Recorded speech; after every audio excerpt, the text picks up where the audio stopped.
Welcome to the Calder Farmstead. Now the Ice Hawks back out to center in transition. Carlson with Quinville 2-on-1. Right with Carlson, Quinville scores! Here's a chance for Perry. Fight, he scores!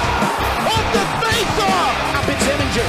Pulled back to Werenski. Has it, shoots one, bounces off a man. 5 seconds left. Werenski, another jam on the shot, turning and firing. They go! Scores! They score! Now they catch each other and they both go right over the top. Matching rights to one another. McDermott gets the helmet off of Cassie. And now, with 9 minutes gone in overtime, the Bears breaking out right side with Fair. Looks like cutting to the net. Fair will score! And here are your hosts, Cece and Sean. Hello and greetings from the mile-high city of Denver, Colorado. And Faribault, Minnesota. Oh, welcome to the Calder Farmstead podcast, episode number 32 for Tuesday, April 27th, 2021. If you're hoping for a podcast featuring tips for barn raising, we're not going to be much help. This is an American Hockey League podcast, and my name is Cece Hockley. And I'm Sean O'Brien. And as always, we thank you for tuning in with us. And if you're new to hearing Cece and I talk about hockey, we're going to recap the last weekend in the AHL for you. We both watch a lot of AHL games. We're going to talk about what we see when we watch the film, as well as use some advanced stats to help us break it down. If that's new to you, you might want to head over to our podcast feed or YouTube channel, wherever you're listening to us from, and check out episode 0. It's a short primer on some of the stats we're going to be talking about, as well as how we view what's important on the ice. So if you're new to some more of the advanced hockey stats terms like PDO or point shares, or the newer hockey terms like controlled zone entries, go check that out so you better be able to pick up what we're putting down. The promise, it's not that nerdy or technical. It's only 20 minutes. And let's be honest, you wasted 20 minutes today Googling Kyle Shanahan Doomsday Cult. So why not spend a little more time with us talking hockey? I mean, I can't guarantee any of us are going to be alive on Sunday, so let's just get to it, Sean. Yeah. Moose and Heat, Manitoba Moose and Stockton Heat. Let's start off with that series. We had Jacob Stoller on the show, but unfortunately, he was not available for the weekend recap that we're doing right now. So we had him on to preview the Manitoba Moose at the Stockton Heat, or sorry, other way around, Stockton at Manitoba, Saturday at 1 Central and Monday at 1 Central. So Jacob picked Stockton on Saturday in a comeback win and Manitoba on Monday. I picked Stockton on Saturday, Manitoba on Monday. Sean, you picked Manitoba on Saturday and Stockton on Monday. And look at the big brain on Sean. Manitoba with the 3-0 victory on Saturday. And today, Monday, as we're recording this, Stockton with a shootout winner, 3-2 against Manitoba. So, yeah, the model picking Stockton 50.2%. Yes, he's got the brain power, ladies and gentlemen. Yeah, so the model picked Stockton 50.2%. And yeah, so Sean, ding, ding, ding, another winner. Big surprise there. Anyway, the Calgary Flames called up Glenn Gaudin and Tanner Fraze before the Saturday game. So this was likely going to be an uphill battle from Byron Fraze. Sorry, Tanner Fraze was a player in Idaho that I covered. So easy to mix up. Easy to mix up. Byron Fraze, my fault. But yeah, we knew this was going to be an uphill battle with Gaudin and Fraze called up from the start for Stockton. And yeah, it was definitely evident after that. Yeah, and we've talked about this with other teams where call-ups and injuries have kind of forced guys into roles they aren't ready for, and typically bad outcomes happen. I mean, we talked about it in Belleville, Syracuse in stretches earlier this season, somewhat in San Jose when Joachim Blichfeld got called up, and a good bit with the Heat. And they have guys that are playing way over their head. Ruzicka, Philp, and Phillips are top 6 guys in the AHL right now, no question. But without Gaudin and Fraze, guys like Eetu Tuola, Emilio Pettersson, and Colton Beck are getting into top 6 roles and being relied on to generate offense. And they're not really ready to do that. Tuola and Peterson will probably grow into those roles, and I think they will succeed. I think there's enough there for them to be top 6 AHLers in the future and possibly beyond. But Colton Beck is who he is. He's a bottom 6 guy who occasionally contributes to the score sheet, but is really not someone who you can ask to carry the offensive load. I saw the same thing here with the Colorado Eagles. You know, when you have, Ryan Wagner, who actually you can pretty well plug him in anywhere, and he he'll work his ass off. That's for sure. But, you know, now with everyone filling out the roster, Wagner's back on the third line. But when you have Greg Patterin wearing the C for you on opening night, I mean, it wasn't the ideal person. And obviously, TJ Tynan's worn the C after that. But yeah, same thing with Colorado. Guys put in positions that they are not necessarily ready for, or that they don't necessarily fit for that matter. So back to the Moose in Stockton. Manitoba won Saturday's game in pretty convincing fashion, like I mentioned, 3-0 shutout. We talked about special teams being a focus in the preview. Was that a big factor on Saturday, Shawnee? In short, not really. I do like the Moose power play and the chances that they generated. The Moose are looking for what I like to call the Zorro play because it makes like a Z. Basically what it is it's a pass from one part of the point to the other across, and then that person across shoots it down to like the opposite bottom circle, and then that guy shoots it in. So you cross Royal Road, you go from low to high twice, and it makes a Z if you follow, like you were to trace the puck. But it basically grabs a bunch of elements. We know that Ray's shooting percentage, and the Moose tried to do that play a bunch, which I liked. But the Heat penalty kill did a really good job keeping the Moose power play at bay on Saturday. And they did so kind of doing what we talked about a couple of weeks ago, where they're not exactly letting them, they're not exceeding on the penalty kill because they're setting up in the zone really well and blocking shots. They're doing a really good job of disrupting zone entries, getting sticks in passing lanes, and more or less just keeping Manitoba from getting comfortable in the zone on the power play. This was early on, though, as the last two penalty kills they had were a little more Garrett Sparks saving their ass than good play in front of them, but still some credit where it's due. I thought their penalty kill definitely looked improving. But in terms of deciding factors, it came really down to two things for me. The first is the Moose are taking center lanes on breakouts and entries, and they have support options. Coming through the middle gives you those options to either continue through the middle, and that drags the defense with you, and then that opens up the outside lanes as you have guys fill those outside lanes, all the defense is in the middle, and they can kind of walk around. But the Heat are getting stuck outside the dot lane, and they have nowhere to go with the puck. And if you're unfamiliar with that terminology, the dot lane, it's basically an on-ice imaginary landmark. If you draw a line north and south between the face-off dots through the neutral zone and the offensive and defensive zones, like those two parallel lines, it's kind of like the hash marks or the yard number markings on a football field.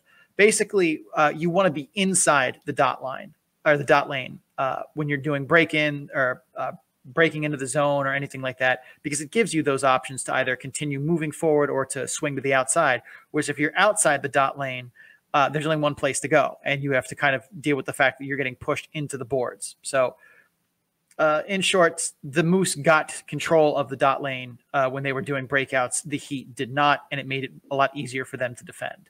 The second big thing was when one team won a puck battle, different outcomes followed. When the Moose won a puck battle, they're turning that into offense. They win one in the offensive zone, they're getting sustained possessions and scoring chances. They win in the defensive zone, they're transitioning to breakouts, they're getting inside the dot lane. We just talked about that. But when the Heat won a puck battle in the offensive zone, there's another Moose player right on top of them. Maybe they generated sustained offense, but it was likely another puck battle and probably a turnover. If they're winning a puck battle in the defensive zone, they're still ending up with, glassing outs or their turnovers. And overall, the Moose won more puck battles in this game. And because of that, they were able to really control the flow of that first game. And it's really evident in watching not just the score sheet, but the game film as well. This was one where the ice was tilted in whatever direction the Moose were going. With all that said, any other closing thoughts on the game from Saturday? Yeah, besides one bad rebound kick out on Perfetti's goal where he should have kicked that to the corner. That's just a bad rebound. Garrett Sparks 100% kept the Heat from getting blown out on Saturday. That game could have very easily been 5-0, 6-0, 7-0. And the fact that it was 1-0 in the second period with the Heat going to the power play, I mean, there aren't too many times a goalie gives up 3 goals but gives his team a chance to win. But Sparks absolutely did give his team a chance to win. But the Heat just came up dry. Or cold? Came up cold? I don't know. Yeah, well, it was a cold fire. We'll put it that way. All right, so Monday's game. Now, did you get a chance to watch this? It was 1 p.m. Central, 2 p.m. Eastern. Any opportunity to get eyes on this one? during the workday? Cece, I can't be streaming AHL games when I'm at work. So did you watch this game? Briefly, yeah. Okay. I didn't get to do a full deep dive as I watched because I watched live on my phone okay. and the AHL TV app on my phone. The rewind is not very effective. I can't mark clips. It's hard to kind of get anything more than just a live view of it as it's happening. Like no rewind, no pause, nothing like that. So it wasn't as quality of as a view as I would have liked. I will say I do enjoy the Moose pregame on the bench with the Goose that they stream on Instagram before every game. It's a good tool for them. I think that's a fun interaction. Also, the suit game on Austin Saragusa is strong. Well played, sir. Fair enough. Fair enough. Yeah, and every night is Meese night. Don't forget about that in Manitoba as well. So the Heat finally got a win in what feels like the first time in a long time on Monday. Like I said, that 3-2 victory in the shootout. A big sigh of relief there for the Stockton Heat of Calgary. What was different about this game than their previous losing effort on Saturday? Well, for one, the Heat found their legs in the counterattack in this game, which has been, MIA since March. They had a couple of bounces in their end go their way, and they were off to the races. They took off looking for odd man rushes, and they've gotten good bounces like that. But this was really the first time in a long time that it felt like they were sprinting down the ice on the counterattack, generating rush chances and attacking with purpose. That didn't really stick around the whole game per se, but at least to see them, have some aggressive looks in transition was good.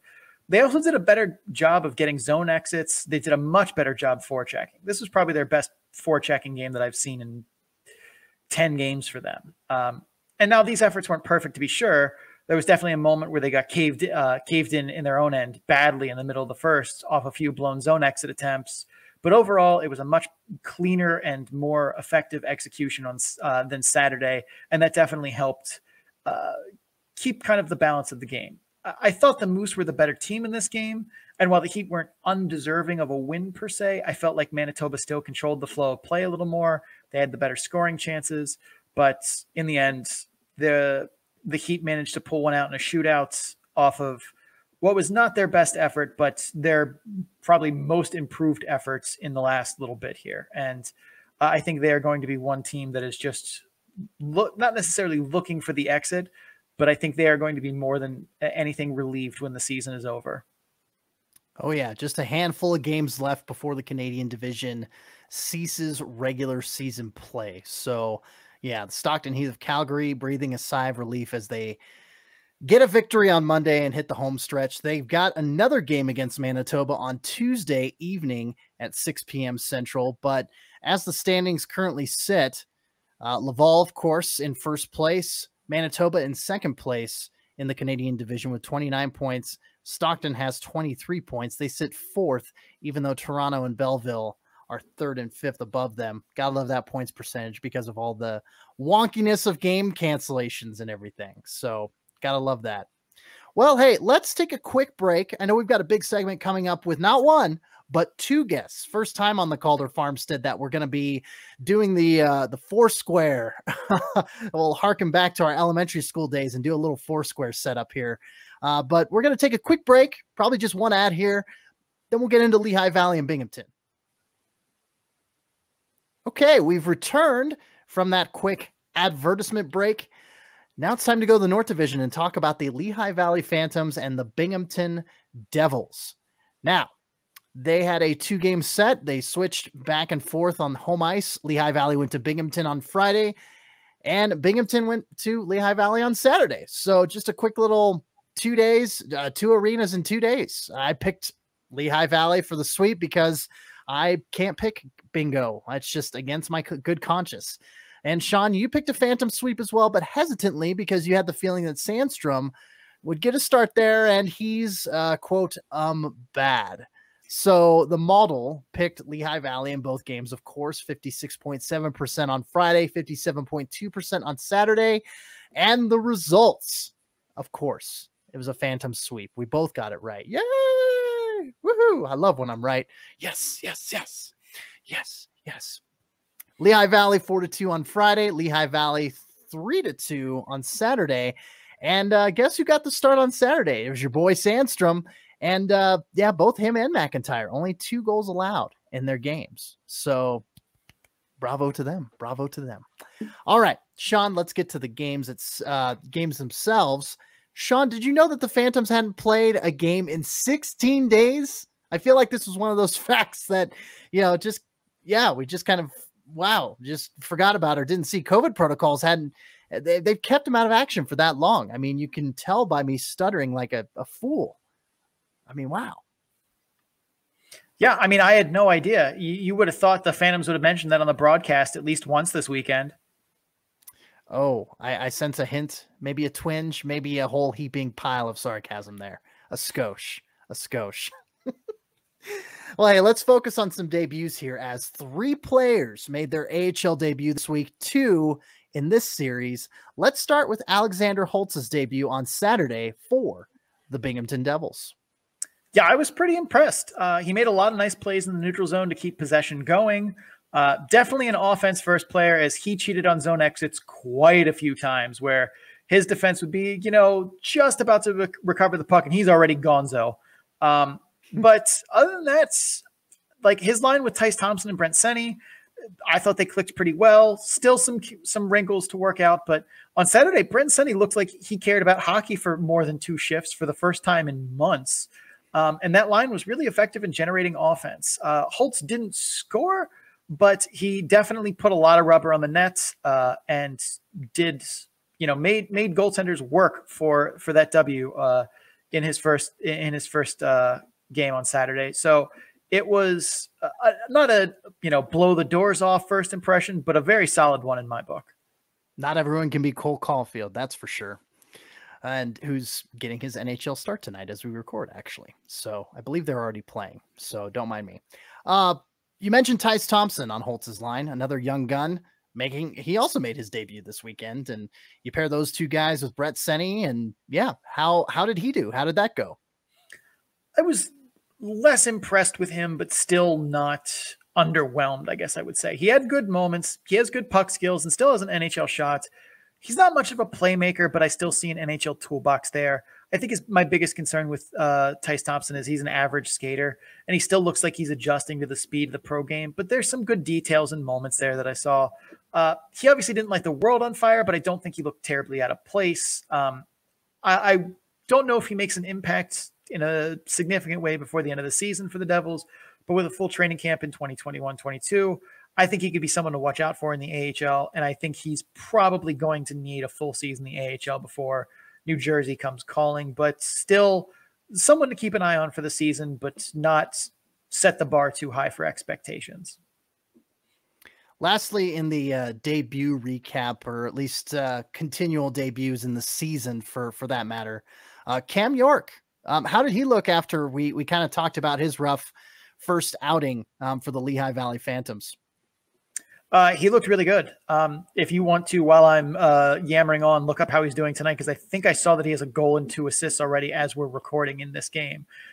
So check that out quickly while I ramble nonsense. Sure. But he looked really good so far. A lot of what we talked about in the preview is what we saw this weekend from him. He's poised under pressure, joining the rush, leading the rush multiple times, making good passes to the slot on the power play. 2 times he spun off a forechecker and made a controlled zone exit.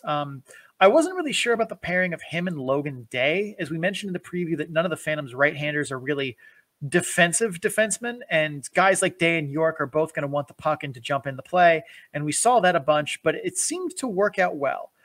They had a pretty good balance of it. It's just 3 games so far with that pairing, so I'm not rushing to judge of how long-term the viability is of that, but it worked, it worked well so far in them kind of basically taking turns almost in the who's going to join the rush duties. Cam York wasn't the most impressive defenseman for the Phantoms this weekend, though, as that was really Igor Zamula. He really stood out a few times. And I've been unimpressed with him in my viewings of him this season prior to this weekend, but I seem to forget that he's a 21-year-old rookie in his first pro action, and I think maybe some harsh judgment by me, in some of those previous viewings. But in our preseason preview, I said I was nervous about his skating coming off of back surgery, but I commented that his hockey IQ and his offensive game were a work in progress, but he's definitely made progress in his skating and his offensive game. I saw good edge work from Zamula this weekend. I saw a lot of really good offensive details. defensively, not maybe the most sound of positioning, but his work ethic in the defensive zone was impressive. He got called up by the Flyers and is probably going to make his debut. I think it was either tonight or this week for the Flyers. And I mean, if I'm the Flyers too, this season's basically donezo. So you might as well get some of these guys up, see what they can do with, you know, the NHL bright lights on them. But Zamula, I would have liked to see more than 3 good games from him before giving him the shot, but I'm not complaining about it if I'm him. I also don't think it's, you know, some tragic mistake or misstep or anything like that. I would have liked to see a few more A+ games from him, but you know what? It's fine. I'm happy for him. I hope he does well, as long as he's not playing the Penguins. Fair enough. Fair enough. Yes, Cam York, 1 goal, 2 assists in a 6-5 Lehigh Valley victory over Binghamton. What a goal-scoring game. Sean, you and I could have extended that weekend sweep into today, and it still would have stood true for Lehigh Valley. Still getting that 1-goal victory. Gosh, in a 6-5 outing against the Binghamton Devils. Do you still have the box score up? Because I have 2 questions. I do. Number 1, who started in net for both teams? Oh boy. It was Gilles Shen. And he 1 minute and 27 seconds into the game, he got a delay of game for playing in the restricted area behind the net. What a rough penalty. That's brutal. I feel like they got called with one of those earlier in the weekend too, but I might be wrong. I watched 8 games in the course of 2 days, so I might be misremembering that. But I think he got banged for that earlier too, like on Saturday. I mean, yeah, that'd be rough if he did.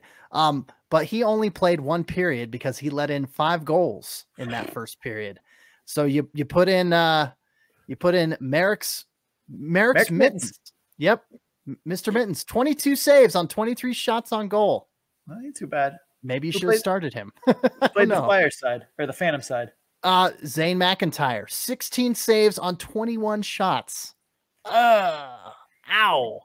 Not a goaltender's night. That is for sure. Weren't they up like 5-0 at one point? I think it was more back and forth than that. Give me a second here. I was looking at Shen and seeing if he played on Wednesday night, not Wednesday, but Saturday night, which he did not. He played on Friday. So I don't know who played the next night, but hang on a sec. We're going back to the box score and we are finding that, okay. Phantoms were up 3-0. Then they were up 5-1 at the end of the first period. Then the Devils rattled off 4 in a row, and then Linus Sandin had to get that game-winning power play goal, 10:45 into the third period. So there you go. All right. Anyway, yes. So that's your update from the Monday game. So let's dive into the actual games previously played this weekend. What did you see Friday night that powered the Phantoms win, Sean? I mean, the theme for Friday's game for both teams was Royal Road passes, without question. Mm-hmm. Riley Walsh off a Royal Road pass on the power play gets the goal. Tyson Foerster scores 2 goals off Royal Road passes. First with Mueller off a beauty of a pass, and Tyson Foerster with an Austin Matthews-like catch and release for the 1-0 power play goal. That's correct. I will say that again. That was an Austin Matthews-like catch and release. You can look at that replay and then watch Austin Matthews do catch and release one-timers like that. They it's a meme from The Office. It's the same picture.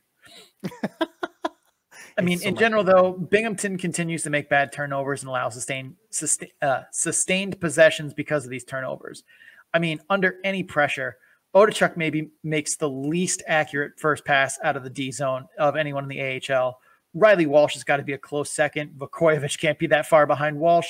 And Kevin Ball, also not too far from the medal stand in least accurate first passes in the D zone under pressure. Like, they're just bad at it. And for guys who have ambitions of going to the NHL, for at least 3 of them should, that's not going to fly.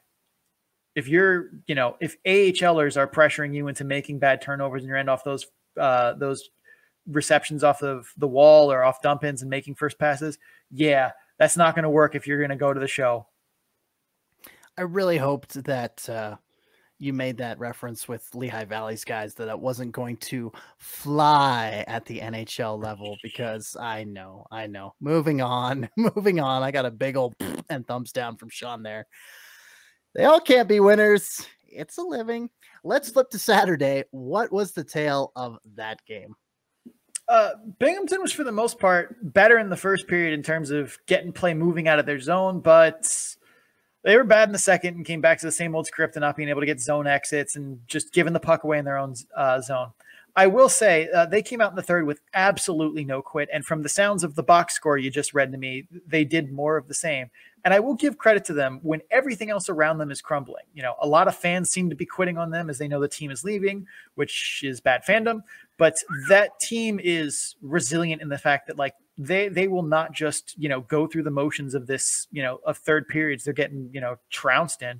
They come out and they still put up a fight. And that's, if nothing else, that is something positive to glean from this team, is their inability to just roll over and quit. Like, I wish they had that for 60 full minutes, but there are a lot of other teams that are very clearly going through the motions at the end of this season. And it's something to say that Binghamton is not doing that when, like I said, everything else around them is just falling apart. Also, that Foerster goal in the first period cannot happen.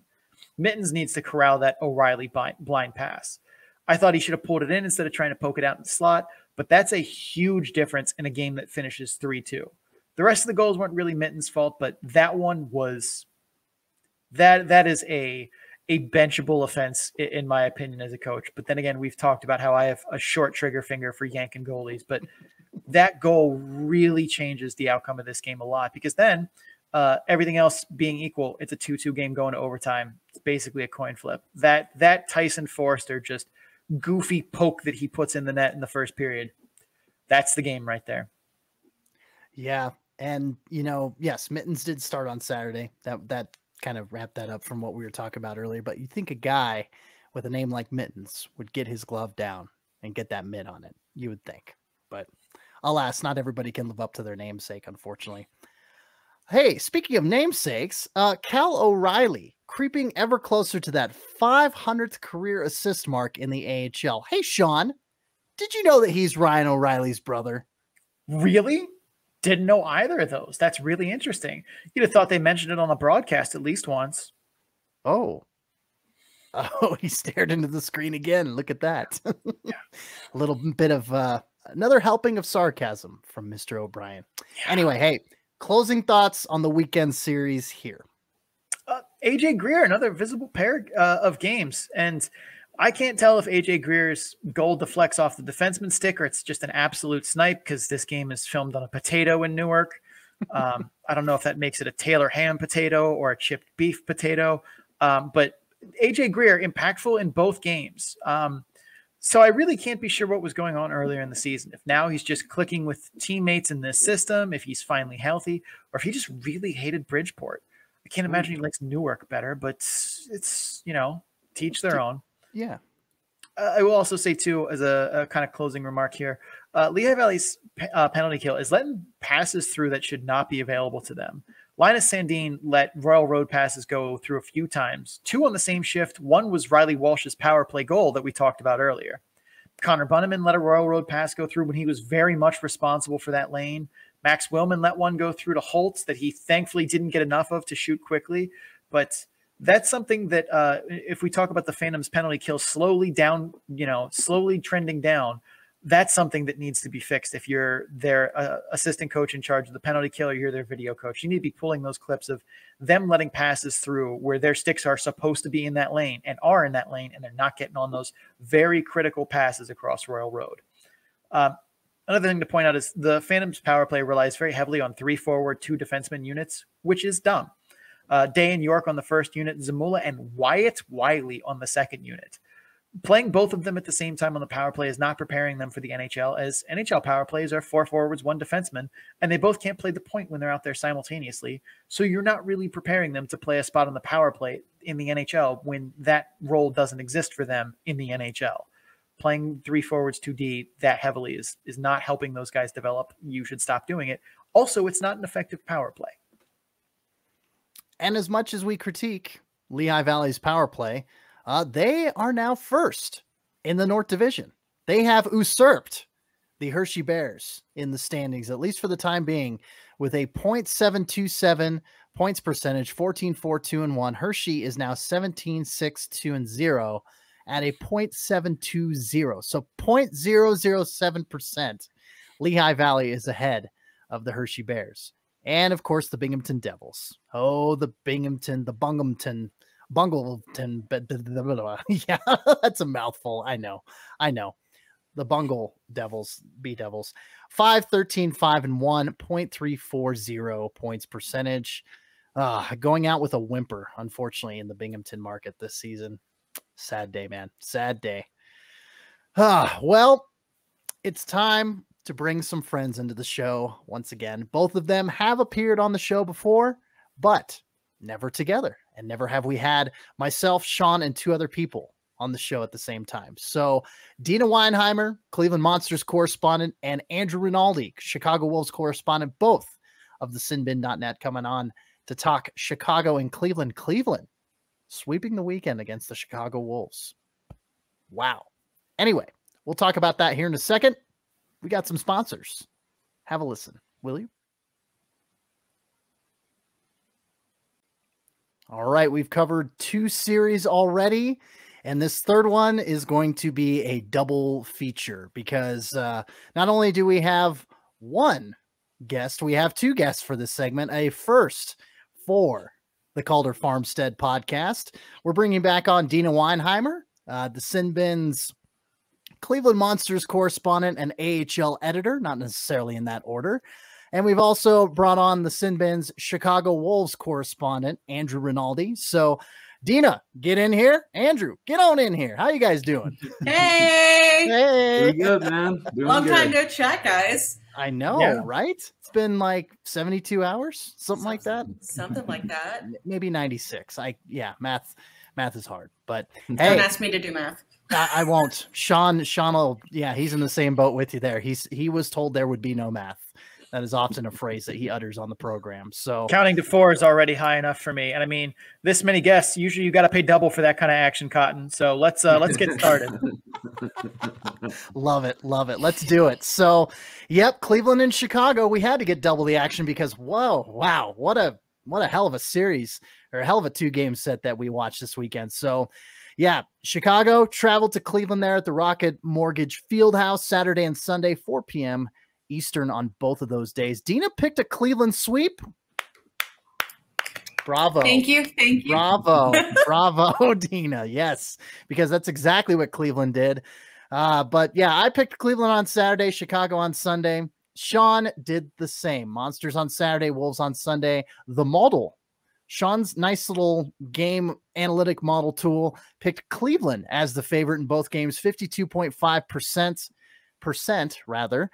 Cleveland taking that first game in overtime in thrilling fashion, 5-4. And then the second game, 4-2 on Sunday.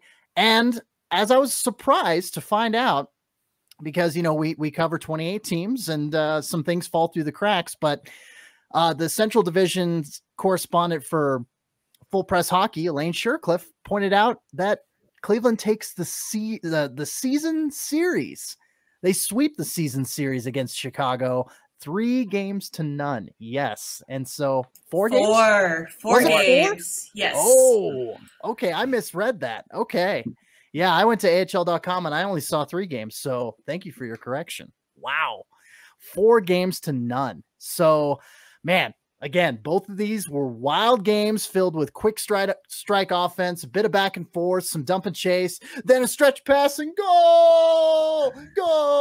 Oh my gosh, that Espanol, the call in Espanol that you saw on Twitter. Oh, it was beautiful. It was so filled with passion. I just love it. I love that language. I especially love it when they call hockey like that. So, but hey, Sean, you take it first, set the table for that first game, and then we'll have Deana and Andrew chime in. Well, first, I just want to point out, I want to know why the Spanish broadcast option is not on AHL TV full time. That needs to be a thing. I watched the highlight video in Espanol, and it was phenomenal. But as you said, quick strike offense here, and that's what makes these teams dangerous. They can turn a giveaway at their blue line, a bad line change, a failed glass and out, into a scoring chance just like that. One small mistake, and both teams have the firepower to make you pay. I mean, for example, Carson Meyer turns on the Jets, scores on a breakaway. Standard pass to the point, jumps Shemich's stick. Boom, instant 2-on-way the other way. Tomasino looks off Tarasov, forces him to kick the rebound out. Tomasino grabs the rebound like he's Andre Drummond. Tie game. Lajoie has his stick covering the goal line pass lane instead of the bumper passing lane. Carson Meyer power play snipe. Kevin Fitzgerald takes 2 bad strides, and Liam Foudy blows past him and almost scores. Sloppy breakout pass. Tarasov just gets in time to rob Tomasino. Bad line change. David Warsofsky says, "Thank you very much." Sends Zach Solo on a partial breakaway. Tie game again. David Warsofsky gets caught a little bit deep in the zone. Boom. Instant 2-on-1 the other way. Tyler Sakura sends his regards. Shot blocked. 2-on-1 the other way. Almost a game-time goal for Evangelista. I could go on here for about 6 or 7 more of these, but all that back-and-forth action was reasonably balanced on Saturday, but that was not the case on Sunday, as Cleveland made a much better effort to not get caught behind the play compared to Chicago, who regularly got caught behind the play on Sunday. That being said, Cleveland 100% took their foot off the gas in the third period on Sunday, so more wild chances could have happened, but hockey coaches hate fun. Deana, your thoughts? I still have zero idea how Chicago did not completely run away with it on Saturday in the second period. In the first period on Saturday, like, both teams stuck to their game really well. Like, Chicago did a phenomenal job of breaking up the pass. Cleveland used their typical strength, using their bodies to knock the Wolves players off the puck. As Sean said, it was breakaways galore. Most of the goals on Saturday were on breakaways. And I mean, really fun, high-speed game. I mean, Cleveland had an issue with the power play. At one point, it looked like Chicago had completely solved the mystery that is Cleveland's top power play unit with Adam Haluka, Carson Meyer, Thomas Šemić, all of them. They completely solved them. It was I felt so bad for the fans, because where press row is in Cleveland, it is right down in the bowl with everybody. So you have fans to the left and to the right of you. And to listen, oh, I'm sorry, my dogs. I will start that part over. Sorry, I was not anticipating a motorcycle going by. You're okay. Okay, You're I'm all right. sorry. You're all right. Okay, so we'll restart. So the Wolves had actually looked to have solved Cleveland's top power play unit, and I really felt bad for all the fans in Cleveland.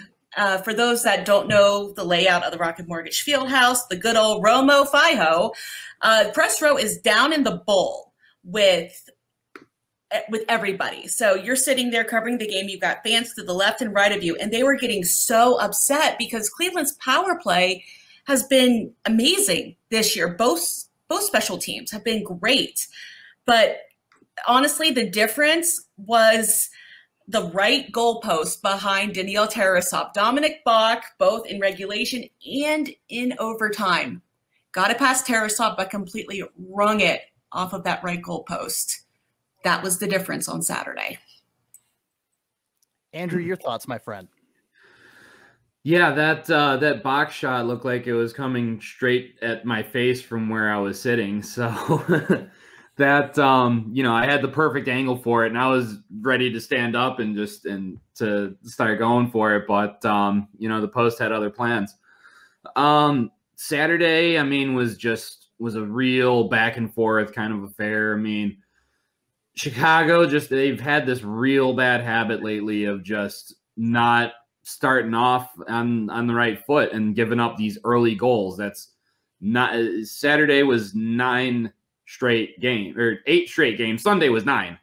And both games they gave up an early goal and had to climb out of it. Now, they battled back on Saturday. I just don't really think the legs were there much on Sunday. They, instead of going more working more of their transition game. I think they opted more to just kind of throw the puck in the zone and just kind of chip in and go after it. And I think they've had some success getting the puck from the boards. And the new kid, Zach Solo, he was tremendous with his board play. I mean, he was just tenacious on the puck, got it away from those defenders, and then move it up the boards to the point where you can have guys like Warsofsky or Joey Keane or Lajoie. I mean, there's just a number of guys that they got on their back end that they look to for offense. And I think they tried to change it up a bit because, like I said, I don't think their legs were really there.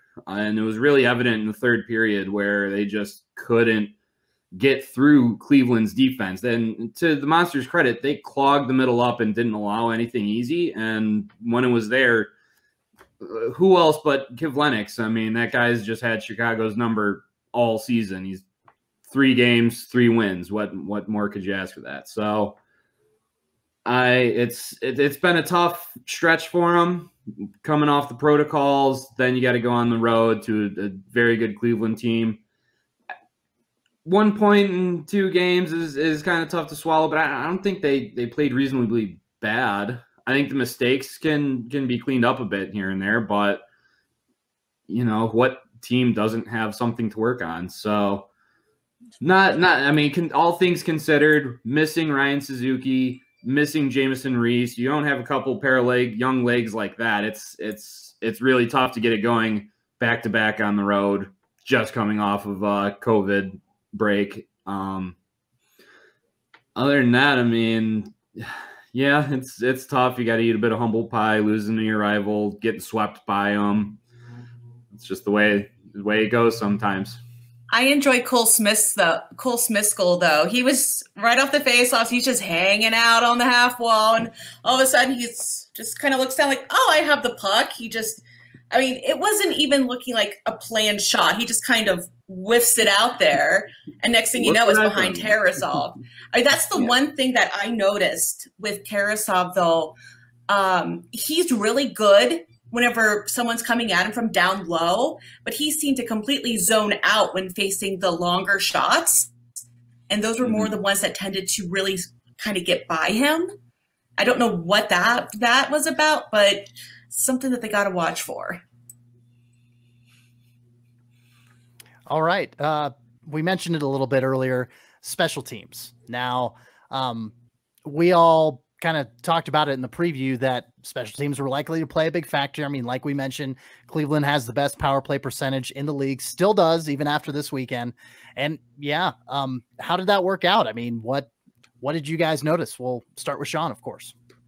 I mean, I think it worked out pretty well. I still think Cleveland's power play percentage is going to come down a bit here just because them to finish 5 points higher than the highest power point in the last decade in the AHL seems unbelievable to me. But I'm willing to accept that that's a possible outcome. But I think last I saw they were at like 30%.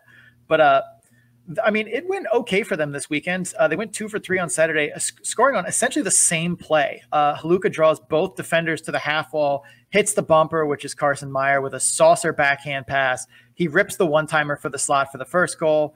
He scores on that one. Then the second power play goal that Tyler Sakura scored, it's basically a rebound off of that exact play that he just kind of scoops up in front. I think Shemich or someone poked it to him basically, but Haluka gives that nice sauce over to Meyer. Meyer rips the same shot.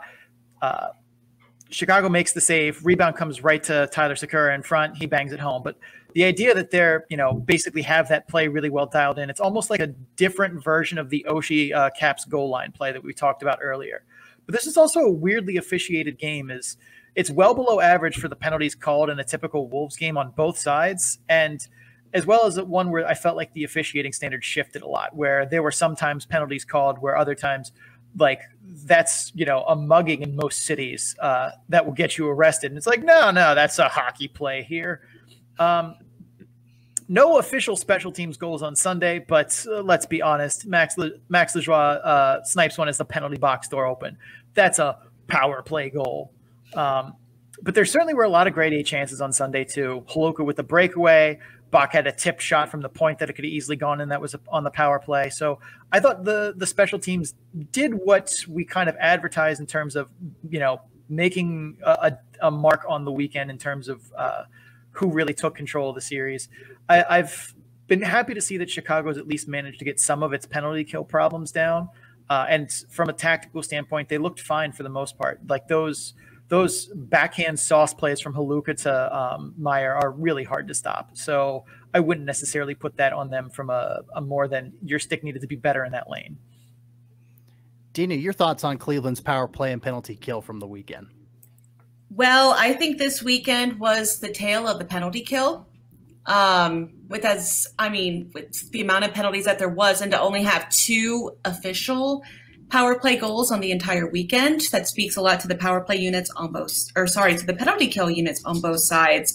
One thing I love is whenever Cleveland skates Tyler Angle and Liam Foudy on the penalty kill. I talked to Liam Foudy after the game on Saturday and kind of asked him about, why is that pairing or that duo on the PK so successful? And one thing he mentioned is, in his years of hockey and talking to the coaches and through his experience, that he's realized that whenever people are on the power play, they're not expected to play defense as much. And he and Angle have found a way to really capitalize on that, and they're ready to strike at any given time.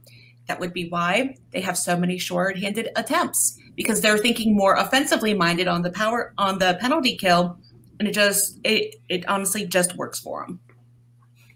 I just want to jump in here real quick. That's definitely a Columbus-based thing too. I know from seeing some of their tactics on the penalty kill, they have very much established what they call the power kill, where they're not just looking to, kill the penalty, but they're also looking to generate offense for them. If I remember right, they have one of the highest shot shares on the power play for the penalty kill side in the NHL, like for the past 3 years in Columbus.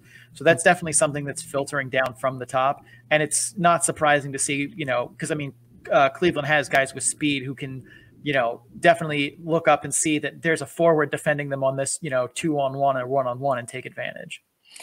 Yeah, whenever I talked to several Columbus fans yesterday, and they were asking me about, how the Monsters are doing, who to watch for. And I talked immediately about, of course, Carson Meyer as well, but Angle and Foudy. And I said, on the penalty kill, they're giving me the vibes of whenever Columbus used to skate Matt Calvert and William Karlsson. And they would always team up, get that 2-on-0 breakaway going to the other end. That was super successful. Needless to say, they were all pretty happy about that these guys are down in the pipeline and are coming fast for the big club. Andrew, your thoughts about Chicago's power play and penalty kill from the weekend? So on Saturday, I noticed, their power play really struggled to get a lot going. And again, Cleveland's credit, I think it was more of them just having the right game plan, shutting them down, not giving the cross the slot passes that Chicago loves to feast on. And they were really effective in that. And then they kind of had that power play goal at the end on Sunday there. Their penalty killing, that's a tough play to stop on there. But what really concerned me is just how it's no secret that the Wolves take a lot of penalties. That's just kind of, it's kind of just been almost a part of their identity at this point. Right. And I thought on Sunday their penalty killing was fantastic. I thought the pairing of Lajoie and Fitzgerald on the back end were in the lanes, and they blocked a couple of just booming shots, and you could see visibly they were stung, but they held in there, and they didn't give up on it. And Coach Warsofsky has given a lot of opportunities to these guys who might not get a lot of 5-on-5 or power play ice time to play on the penalty kill. And he personally wants guys to take pride in what they do when they're out there defensively. And another big one on Sunday was getting Sheldon Rempel back. He had a bit of a breakaway chance there, shorthanded. He served 2-game suspension, kind of a vicious cross check to the face of someone on Iowa. It wasn't really a pretty play, but having him back was a big game changer on the penalty kill. And again, I'm really been impressed by this kid that just coming through from Northeastern, Zach Solo. Following that that philosophy of just giving these guys a chance. Here's a guy who's playing in his third game with a bunch of guys that he has no idea, chemistry to work with, a couple practices here and there, but just coming right off the end of his career in the NCAA. And he's on the penalty kill, and he's playing big minutes, and he looked comfortable. And I really think that getting the coach's confidence to be out there in a key situation like that, when you're down a goal in the second period and you're taking a penalty, and then you're taking a penalty, and then you're taking a penalty, and it was so hard for them to get some momentum back into that game that when Angle scored that goal and made it 3-1, yeah, there's a whole period left, but it really felt like that was the backbreaker. And it wasn't a power play goal, but 30 seconds after, your second penalty kill in a row it's the boys are tired, and it's such a backbreaker. But overall, I thought their penalty kill on Sunday was fantastic. Can work on getting a little more creative on the power play, but I've kind of been checking in on the game against the Griffins here, and they're up 3-0. So I saw a 5-on-3 power play goal from Tommy Novak. Nice little pass from Phil Tomasino. The kid just keeps on impressing me day by day. And it's just things that, they're going to tweak on as the season goes on. Wasn't the greatest showing this weekend, but not off to a bad start today. So can't complain too much. I will say one thing about the Chicago penalty kill is I remember as soon as Adam Haluka had that power play breakaway, and I'm like, somebody is going to be in trouble in meetings tomorrow, because there are a lot of things that, are just kind of unavoidable parts of killing a penalty. Giving up a breakaway on a 125-foot pass is not one of them. Right down the middle, too. It wasn't even like as soon as I saw him going in, I'm like, where was F2? Jesus. That is going to be someone getting screamed at intermission for sure by an assistant coach. Chicago really just had a bad habit, I've noticed, and we saw Brett Gallant get behind the defense and look like he was Patrick Kane sniping on the far side there.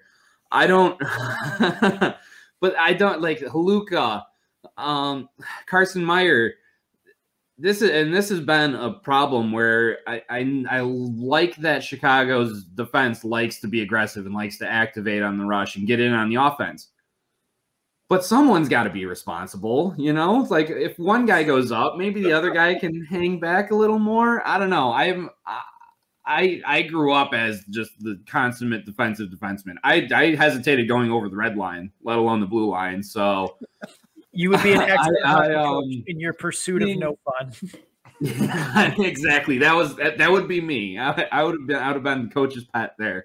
So it's that I think is another kind of bit of an issue that, in a season like this, you just got to kind of work on it as is. It's with, likely 99% chance no playoffs going on. It's luckily not really going to hurt you at the end, but still something that, it's again, Brett Gallant got behind you. What is going on?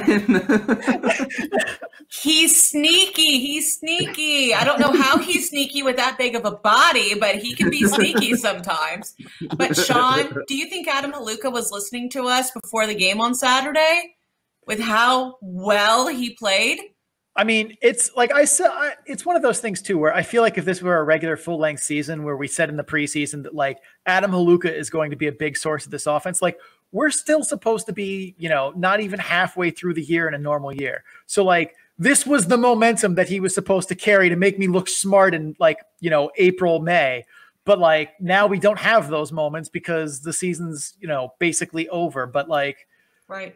It's good to see him finally look like the player I thought he was supposed to be this season. I mean, I don't want to cast shade on him, but when you're a little bit older and you've been, sitting on the bench for a little while longer in the off season, it's hard to kind of get up right away. So like, I understand why he was maybe a little slow out of the gate, but like, especially like I thought after Fix-Wolansky went down, that was it for him, because that was the only guy on the team that he showed any chemistry or any signs of life with. But he's really done a good job of persevering and not being basically just a ghost for the entire season. And that's been a credit to him. I love that Cleveland top line right now. It is so sad that there's probably not going to be any sort of postseason, because that top line, Carson Meyer, Adam Haluka, Tyler Sekera, it's been so much fun to watch. Oh, yeah. And before we get into our final topic, I did want to say, Deana, you need to give Andrew a raise, because he's doing double duty. I mean, he's on the show right now, but he's watching the Chicago Grand Rapids game. I mean, you gotta admire that. You gotta give him, his work is being duly noted. Big stick taps for sure. He's getting pucks in deep. Anyway. I just want to say on the right answer that I'm not like bribing CC to pump my tires here or anything. Nope. No. Good to know. Good to know. On record. I'm watching. I'm listening. Deana's got eyes on me. I got to be careful here. All right. So last but not least, closing thoughts on the weekend. Sean, you're up first, and then we'll go Deana and Andrew once again. All right, I got two closing here. My God, does Tarasov have amazing athleticism. I mean, his ability to go post to post or just explode to cover a Royal Road one-timer is damn impressive. He still struggles with puck tracking a bit. He had some bad rebounds that he gave up where he kicked one or two into the slot. Although the one Tomasino scored, I don't blame him for. Tomasino froze him, and there was nothing he could do. That puck was coming back to Tomasino. That's just a good play by Tomasino.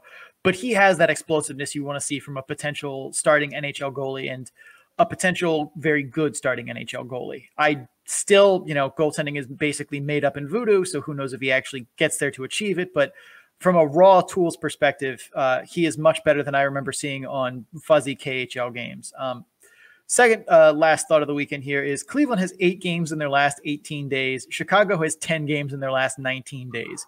If that sounds insane to you, that's because it absolutely is. That's bonkers. I think that there is a 0% chance that players are going to want to do any sort of playoffs after that, in a time in which, for those who don't know, they don't get paid. So I think the chances that these two teams start to fade down the last 20 days of the season are pretty good, as that's just an insane gauntlet. And the players can tell you all they want, like, no, we don't get tired. We're used to this garbage. There is no such thing as you playing 8 games in 18 days or 10 games in 19 days. That is not going to grind you down. I've seen what Stockton has gone through this year. You are going to be exhausted those last 2 weeks of the season. Don't try and blow smoke up my ass. Deana, your closing thoughts. This weekend, we'll just call it the Tyler Angle show. Mm-hmm. It's damn true. Honestly, good job. I mean, all the kudos to Tyler. He played his way into the NHL contract that he signed starting for next season. He has done fantastic given the situation of everything that is the 2020-2021 AHL season. Also, kudos to Dylan Simpson. I don't know too many players that can slot in, being a defenseman their entire career and then practically overnight becoming a second line forward and still look as effective and be as good as what Dylan Simpson has been. And finally, hats off to the Cleveland Monsters organization. We already talked about it. Saturday was their Grow the Game night. They had a full Spanish broadcast. If you have not had a chance to at least listen to that overtime game-winning goal, I still get goosebumps listening to it. But the Cleveland Monsters have an entire game recap with the Spanish call on it. Listen to that. It is amazing. Great job to them trying to increase accessibility to a growing fan base in Northeast Ohio. And as you guys said earlier, I hope that one day that becomes a fixture on AHL TV.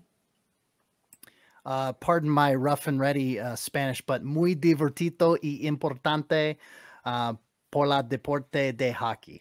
Anyway.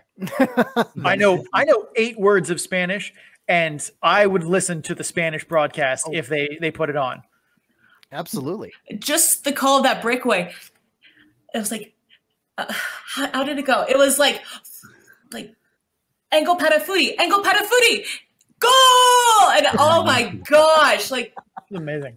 That's a horrible rendition. I apologize, but that's the only part that I can properly say without butchering the pronunciation. I was going to say, your Engel Patafuti, that was wonderful. You pronounced that muy bien, muy bien. The accent was pretty on point. It was.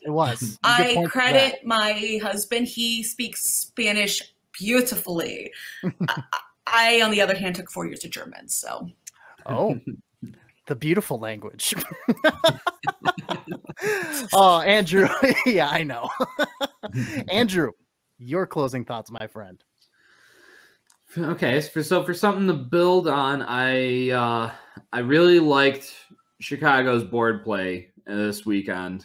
Their dump and chase game, going in, crashing up against Cleveland's defense, which are not like there's not like a bunch of Quinn Hughes back there. Those are some big boys.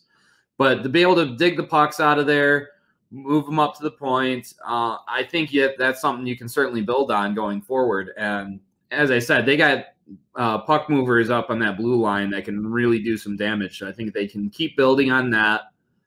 You know, the penalty kill was great, and they've lost 3 straight games. I'm not going to call tonight's game, no matter how well they've started. But I don't think it's necessarily like panic, hit the alarms yet. This was a team that missing some guys that are regulars in the lineup. They were off for a while. They no details, but you got to imagine some of these guys were struggling with the after effects of a positive test.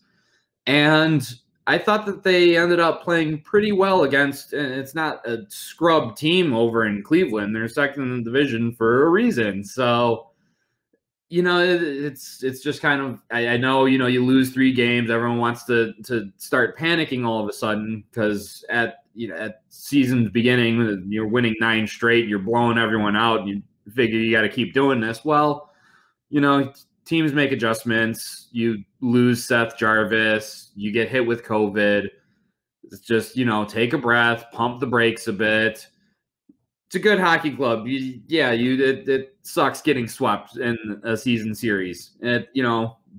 Be grateful you don't have to look at Kivlenix until at least October. So, it's a tough weekend, but there's things to build upon. There's positives there, and I mean they've clearly already have it behind them, seeing what they're doing in Grand Rapids right now. So. Just got to keep building towards on the positives. And it could always be worse. You could be a Rockford fan. Ooh. Ouch. Oh. Going to the basement. I won't say anything about that, but was anyone else surprised that Healy and Gallant didn't at least tussle a little bit over the weekend? I was kind of hoping for that. Yeah, I mean, I wanted it. I wanted it really bad. And the one fight that we got was, a couple punches were thrown, more of a wrestling match. I didn't realize that the WWE was on at the same time, but it's I loved. I think it was Joey Keane and Carson Meyer. Keane laid up a big hit in the open ice on him, and they just we're exchanging some pleasantries, trying to get the address to send each other a Christmas gift later on in the year. So I love it. It's all fun and games.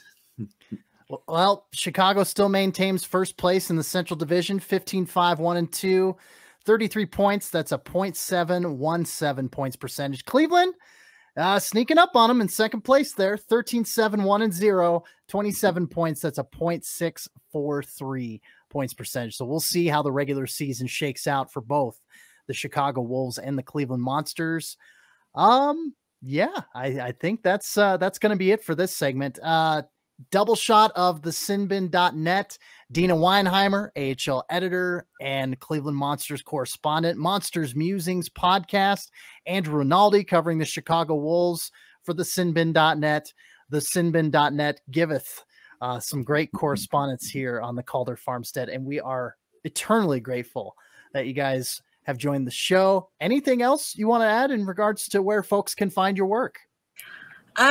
You said it really well. You can find all my written stuff on thesinbin.net. You can check out all of my live tweets, my thoughts, and of course, after every home game, my hashtag quick monsters recap at Sinbin Monsters. Andrew. I'm right there with her. You can find me on thesinbin.net. I am on Twitter at SinBinWolves. I'm there for the occasional hockey content, mostly the memes, but the occasional hockey content whenever the Wolves find themselves playing. So I always say I enjoy interacting with the fans and just kind of having general talks about whether it's the Wolves or their parent organizations or just hockey in general. I really get a kick out of it. And, don't be afraid. I don't bite that hard. Well, you're a redhead, so you are pretty feisty by nature, right? Yep.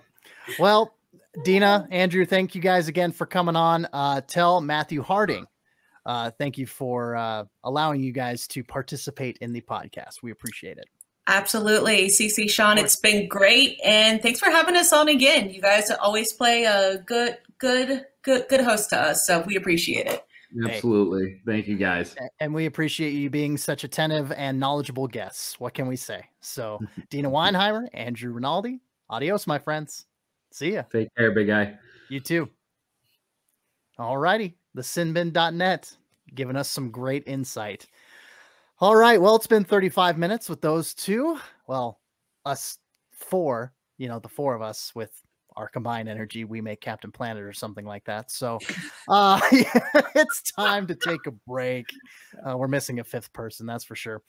I think we've got some advertisements that we need to roll. So as Fred Durst from Limp Bizkit once so eloquently put it, we're going to keep rolling.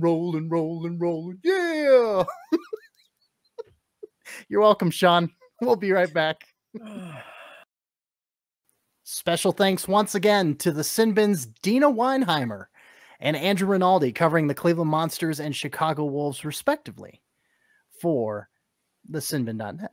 So anyway, let's go to the Pacific Division and a team that's near and dear to my beat reporting. The Colorado Eagles against the Tucson Roadrunners. The Eagles making the trip down to Arizona. And 2 games set. Friday at 6 p.m., Sunday at 4 p.m. Friday, Sunday, the old Thursday, Friday, Sunday 3 game set. Yeah.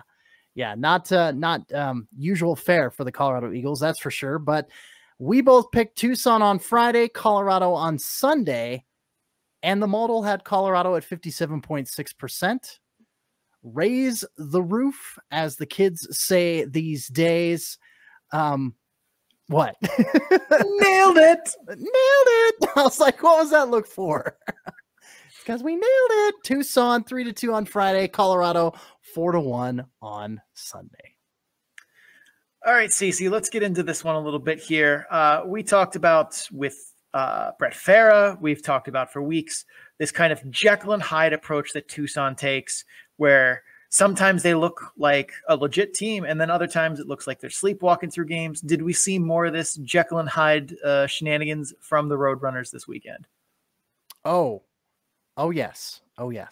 Yes. Splitting the weekend games, I think, is proof positive of that. They eked out the win on Friday and then only got one shot past Eagles netminder and former Army goaltender Parker Gahagan on 36 attempts on net. Now, under normal circumstances, I wouldn't qualify Parker Gahagan as an AHL caliber goaltender, but in the 3 games that he's played in, he is 2-0-0 with a 2.09 goals against average and a .939 save percentage for the Eagles this year. Now, I know the sample size isn't very big, but I mean, when you've got a taxi squad, and of course your ECHL team is playing, so Peyton Jones can go down and play for them as he's doing. Parker Gahagan getting the opportunity after signing that AHL contract with the Eagles back in January. He's getting the opportunity to show stuff. So nice little tryout, nice little audition maybe for either the Eagles to sign him next year or another team to sign him, next season. We'll see. But anyway, I digress. I'm going on a little bit of a rabbit trail there with the Eagles net mining. Back to Tucson. They tried their damnedest to pepper Colorado's goaltenders with 31 and 36 shots on goal on Friday and Sunday. Maybe peppered's not the right term. I mean, but you put on 30 plus shots on goal. That's a fair amount, I think. And I feel like almost half of those shots on Sunday came from above the face-off circles and at the blue line. It was a little better on Friday, but again, tale of two teams. I think that's really indicative of what just overall you could see the difference is that they were taking shots from way downtown. And unless you're Steph Curry on the Golden State Warriors, you don't want to do that on a super regular basis in the game of hockey. Yeah, basketball is a different story, especially if you're Steph Curry. But I digress. On Friday, it was your usual suspects on the score sheet. You had Soucis, Steenbergen, and Carcone. Those three guys, those were your 3 goals in the 3-2 victory for the Roadrunners. But when Ryan McGregor is your only goal-scoring breakthrough against Colorado's 4 goals come Sunday, I mean, you mentioned Brett Farah. It's like he mentioned he wouldn't be surprised if the team would be absolutely shut out 5-0, or if they put up, 6 goals and a 6-3 victory against, just scoring handfuls against the team. Yeah, it's just they're this dual personality, and it is a Jekyll and Hyde thing still, and it was on display this weekend still. Well, I mean, at least Tucson is staying consistent in their inconsistency. I suppose that's something. We've talked a bunch about debuts and youngins, the Utes of the league so far in this episode. Did you say Utes? The Utes. Sorry, the Utes. I'm sorry, the youth. Get your Joe Pesci on. So how is this New Hook kid doing in the Eagles uniform? Oh, this Alex Newhook kid. He went from being a Golden Eagle to a Colorado Eagle there with BC over to Loveland. Boy, Sean, I tell you, to borrow a phrase from you, he good. He real good.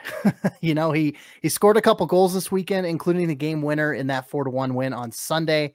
The fact on that game winner, so the goal went like this. He skates into the zone. He slices into the defense.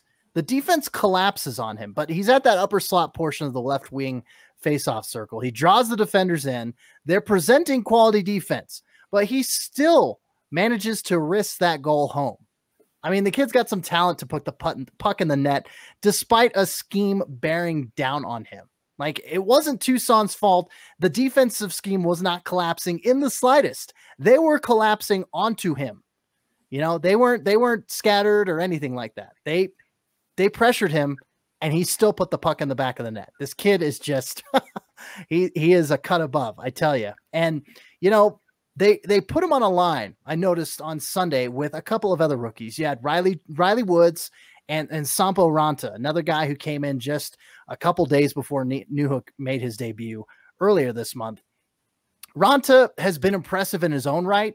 He's got a respectable 4 points in 7 games, including the assist on the aforementioned game-winning goal from Newhook. And then you got Riley Woods, who scared the crap out of me earlier this season with his blown assignments on some goals that he let up. And, he's bounced back and forth between ECHL, Utah, but, he's really gelled nicely on this second line grouping, kind of as a bit of a facilitator. He's got 8 assists this season for the Eagles. And he's really, like I said, he's kind of just playing well in his facilitating role, playmaking role, as it were. And, I wouldn't be surprised if head coach Greg Cronin sticks with these 3 together for the remainder of the season. I mean, it's an infusion. The Utes on the Colorado Eagles. I mean, you've got Jean-Luc Foudy in there as well, but you can only put 3 forwards in a grouping. So yeah, I think from what I saw, the chemistry and obviously the results on the ice and on paper,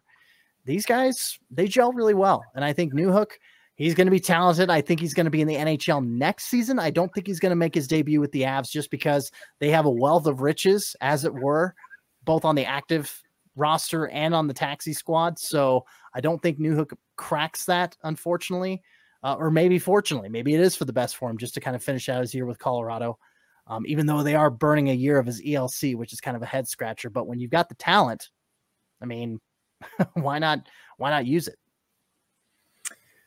Yeah, and I mean, I think burning a year of his ELC, like, were you going to leave him unsigned and just not, get your hooks into him, start developing him right away? Get your new hooks into him, perhaps? Yeah. You're welcome. Moving on. The Eagles currently sit 4th in points percentage in the Pacific Division behind Henderson, Bakersfield, the Kingslayer, and San Diego. 5 of the last 9 games of their season schedule are against the latter two in the Kingslayer and San Diego. Do you think Colorado can sneak past them and finish in the top 3 in the division this year? The Dukes of Loveland. I'm going to say no, I don't. And here's why. So the Eagles are trending in the right direction, no doubt. We keep extolling their special teams because, by God, they are still... they've dug themselves out of the pit of despair, as it were, and they are 5th in the AHL as of this recording on the power play. I mean, they were 6th, I think, the last time when we were previewing the weekend. Now they're 5th. They keep notching those power play goals every game. And as much as I hate to say this because of the Eagles faithful and how much, Ryan Tobler meant to the Eagles organization and the fan base, rather, his departure is looking like a godsend for the Eagles special teams.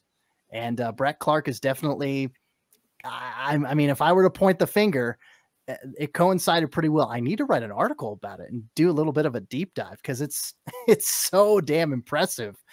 The Eagles, they also happen to boast, first place power or penalty kill rather of the league too.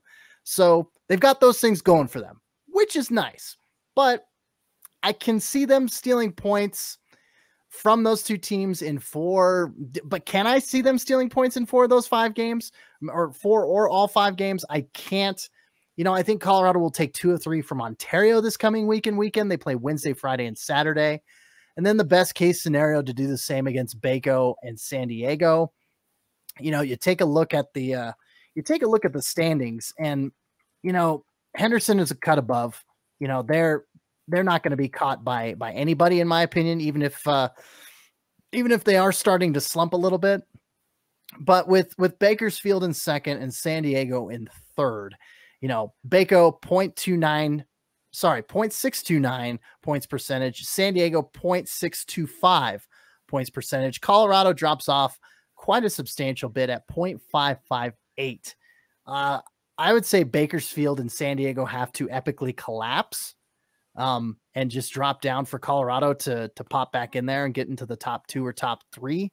So I think Colorado finishing 4th in the Pacific Division this year is a pretty realistic prediction on my end.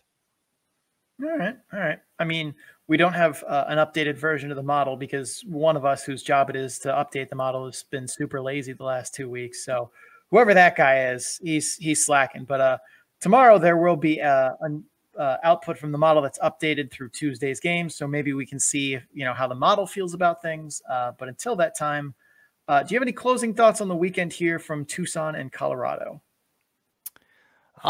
It's just, we called it. I mean, it wasn't Miska and net on Sunday like we thought it was going to be, but it was Parker Gahagan. So that was kind of a plot twist. I mean, I know that we were, that Thursday game was Miska, and then I believe that Friday game was Miska too. I mean, I can't remember if Gahagan, I'm having a brain fart right now. Forgive me, but our predictions were wrong for Sunday, and yet Colorado still won the day.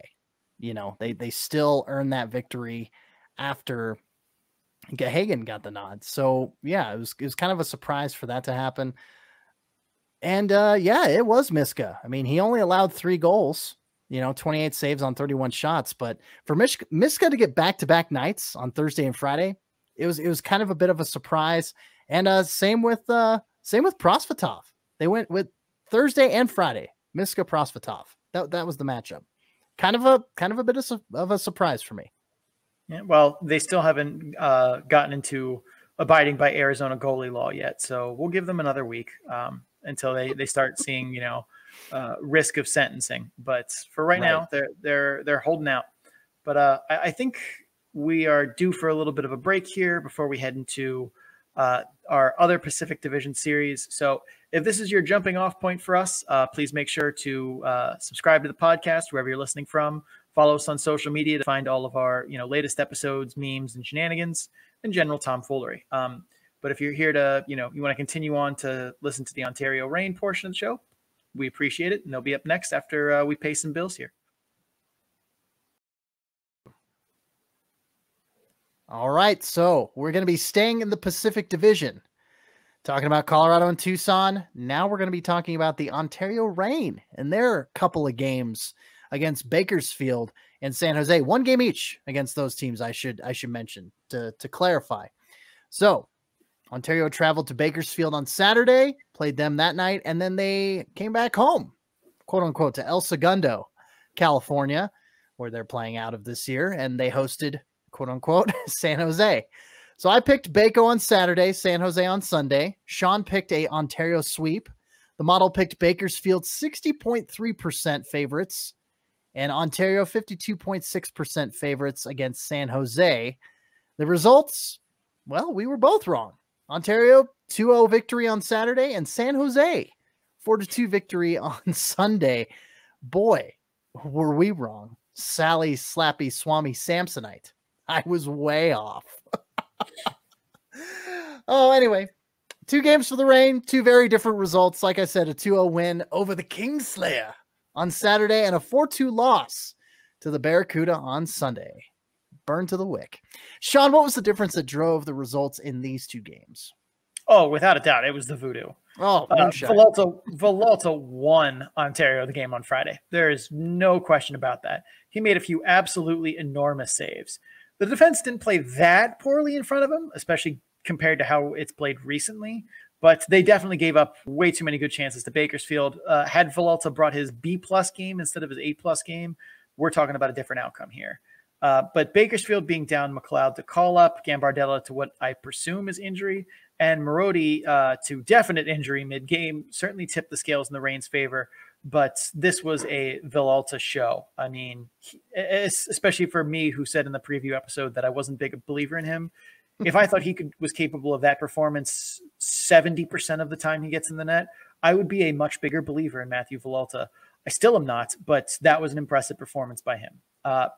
Saturday, the Reign just crushing the CUDA in the first period. Score a power play goal from Firk off a Royal Road pass. But JF Berube to the CUDA rescue gives up a dead angle goal. Kicks a rebound from a floater in the slot where it just hits Reedy and goes in. Megna's goal is just a backbreaker. Wrist shot from the point, no traffic in front.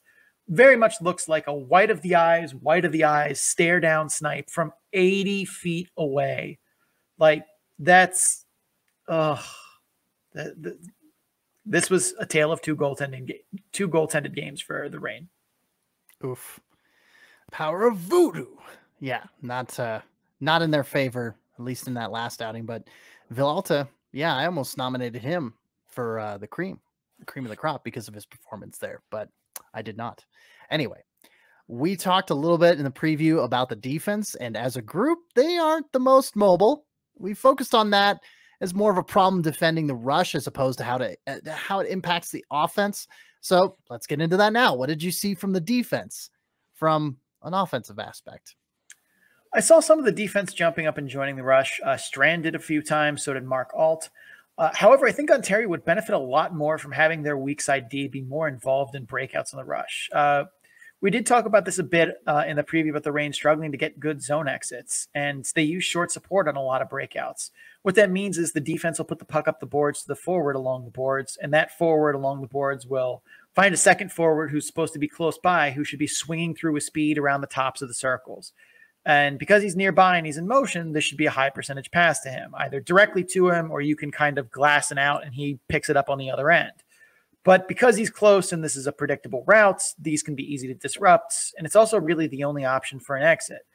But a solution for this could be to have that defenseman on the other side of the play just sprint down the wall and push the pace in these moments. This gives the board side winger a choice to, throw a pass across to him and get, a change of side. So all of the defense that would be focused on your side and that strong support is not on the other side. You have a defenseman who's open now, and you're able to kind of get out of the zone easily. These weak side routes like this are hard to defend, and they're used a lot by NHL teams, in particular Tampa, Toronto, Dallas. I haven't seen Colorado do it as much this season just because I haven't watched a whole lot of their games, but it wouldn't shock me if this is a regular thing for a lot of their mobile defensemen like Cale Makar, Sam Girard, and Devin Taves. But Nashville did this a lot in previous seasons. This was basically the Roman Josi special. And doing these kind of moves also helps prepare a lot of these defensemen for the next level because, as I just said, a lot of NHL teams utilize this very structure. Again, the Rain Hedge, Strand, and Alt kind of do this a few times, and it really helped their breakout and got play moving for them. I think it's something that they should look to incorporate a little more often, but I also understand it's a matter of that defenseman reading the play and having good timing and maybe a little better skating than what they have available to them. So I can understand why Coach Robo is hesitant to kind of put that in as more of a permanent wrinkle, given all of the struggles they've had in just doing basic things on defense. Any closing thoughts on the weekend for the Ontario Reign? Mark Alt played a very good game. Joined the rush a couple of times, coming off the blue line during cycles in the offensive zone. I thought that was a good sight from him. Is not something I'd seen him do a whole lot this season, at least in my viewings. Martin Ferk definitely driving play here a good amount. He's leading the rush, gaining the zone, looking to set up teammates in tight space, and not just trying to see how many triple-digit slappers he can fire, which is definitely something that has been a legitimate criticism of him in the past, of just him winding up slap shots from everywhere and seeing like if he can put it through the glass, like he's Fulton from the Mighty Ducks. His reputation precedes him, that's for sure. You get on the map with one all-star game, and well, I'm sure it was before that too, but I mean, yeah, it's definitely gonna haunt you a little bit. You gotta reel that in for sure. All right, well, that's all of our series that we're done previewing, and I think we're gonna go right into it. And of course, my warning for those that may be lactose intolerant: you're gonna have the cream of the crop with the Macho Man Randy Savage. Oh yeah, feel it, feel the madness. We got our 3 best players that we choose, individual efforts from the AHL this past weekend. I'm gonna defer to Sean. Yeah, I think it's time for the cream. Sean, who you got? Yeah. My first cream of the crop is Henry Bolby from the Syracuse Crunch. 2 goals, 2 assists, 4 points, all primary points in this weekend. You put up 4 primary points in a weekend, you get in this segment of our show. That's cream of the crop. Absolutely. My first cream of the crop, I'm going to stick with Syracuse, but I'm going with Lucas Carlson. 2 goals in the Crunch's 7-1 drubbing of Utica on Saturday. He kicked off the scoring for Syracuse at 6:32 and then added another one at 7:46 of the first period after Sven Barchi opened up scoring for the Comets. Quite a response from Syracuse and from Lucas Carlson. My first cream of the crop. Oh, yeah. Second for me is a guy who has really just found his game recently, and that's Cole Perfetti. 1 goal, 3 assists for 4 points in 2 games on Saturday and an extended weekend into Monday because they played the afternoon slate. So, yeah, for me, Cole Perfetti, he could have had 3 more. Like, there were so many good opportunities that he just had near misses on. He's going to be a spectacular player in the future for them. I'm just counting my days until he is no longer with Manitoba, which will make me sad. But for right now, Cole Perfetti, 4-point weekend, cream the crop. Every time he scores, you gotta cue that Perfetti confetti. Oh yeah, gotta celebrate those goals. Oh yeah. My second cream of the crop, I'm gonna channel the Macho Man Randy Savage. I'm going with 2 people because you may not like it, but accept it. 2 people for my second cream of the crop: Lucas Sylvanas and Danny O'Regan from the Henderson Silver Knights. Oh, yeah. O'Regan scores his first goal and the last goal of regulation, while Elvenis was involved on the first 3 goals, 2 assists, and a goal of a hard-fought 5-4 overtime win against San Diego on Sunday after they lost that first game against the Gulls. So that's my second cream of the crop. You got a twofer. Can you dig it? Lucas Elvenis, Danny O'Regan. Oh, yeah. Snap into a Slim Jim. And for me, I'm not sure if it's acute, obtuse, or curt, but Tyler has definitely been the right angle for the Cleveland Monsters. Banging home 4 goals, 2 game winners over the course of the weekend. To me, that's you bang home 2 game winners. That's the cream of the crop for me right there. Oh, it's true.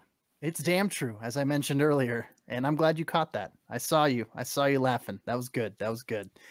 All right. My last cream of the crop from the weekend. It could have been, it was a bit of a toss up here. I could have gone with a couple different guys here, but Tyson Foerster from the Lehigh Valley Phantoms, 3 goals and 2 wins as the Phantoms swept Bingo on the weekend. I mean, yeah, to step up and really take charge like that. I mean, you kind of took a lot of the good ones, and I mean, Foerster's a good one though. So I'm not gonna complain. Complaining's not in my nature. It's to be the man. Funky like a monkey. The sky's the limit. Too sweet to be sour. Our power. Oh yeah. Cream of the crop. Yeah. I feel like I get more and more ridiculous. I try and top myself every time, but that's a high bar I set. So, yeah. Anyway, thank you for indulging me in the Macho Man Randy Savage. Where's Miss Elizabeth? Oh yeah. And that is our cream of the crop. All right. Well, that leads us to the quiz. Yes. And what do you got for me this time?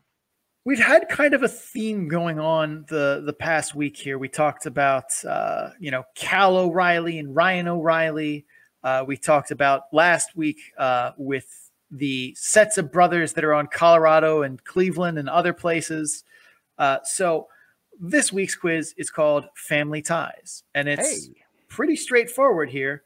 I am going to give CC the name of a current AHL player, and I'm going to give him 3 options that may be related to that AHL player according to Elite Prospects. And all CC has to do is tell me A, B, or C who is related to that AHL player. Simple, quick, dirty. CC, are you ready for Family Ties? Ready as a 80s sitcom.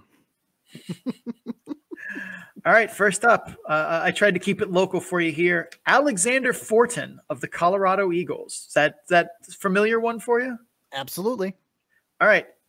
Is his uncle, J.S. Jaguar, is his cousin, Daniel Audette, who played 264 AHL games between Laval and Springfield, or is his second cousin, Justin Trudeau, current king of Canada? Canada is the king, right? I think that's a king.